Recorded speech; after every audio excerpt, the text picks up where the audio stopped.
Sesuai ke kalau kita nak simpan emas tapi nak guna untuk tahun depan? Bagi tuan-puan yang ada persoalan yang sama, pastikan tengok video ini sampai habis, like dan save juga untuk rujukan pada masa akan datang. Bagi tuan-puan yang nak mulakan simpanan emas, selalunya kita nak mula menyimpan ni sebab kita ada target simpanan. Contoh, kita simpan emas sebagai kecemasan, kita simpan emas untuk dana perkahwinan, kita simpan emas untuk pergi umrah dan haji dan sebagainya.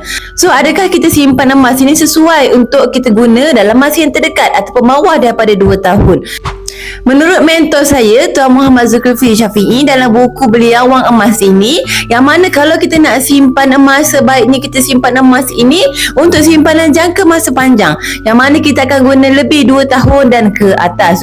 Kalau kita tahu simpanan tersebut kita akan guna dalam masa yang terdekat, contoh nak guna bulan depan, nak guna hujung tahun, nak guna untuk tahun depan, sebaiknya tuan-puan simpan dalam bentuk cash lagi berbaloi berbanding tuan-puan simpan dalam bentuk emas. Sebabnya simpanan emas ini ada selisih harga, yang mana perbezaan harga kita beli dan jual ini sekitar 6 ke 9%. So bila kita simpan emas dan jual dalam masa yang terdekat, berkemungkinan kita akan mengalami sedikit kerugian disebabkan oleh spread ini. Nak dapat untung dengan simpanan emas, simpan lebih 2 tahun dan ke atas supaya kenaikan harga emas lebih tinggi, barulah kita dapat keuntungan dalam simpanan emas. So tuan-puan, pastikan simpan emas dengan ilmu yang betul. Tuan-puan yang nak mulakan menyimpan emas, senang sahaja, klik saja link dekat profil saya untuk daftar akaun secara percuma dan terus mulakan simpan emas hari ini dengan serendah RM100.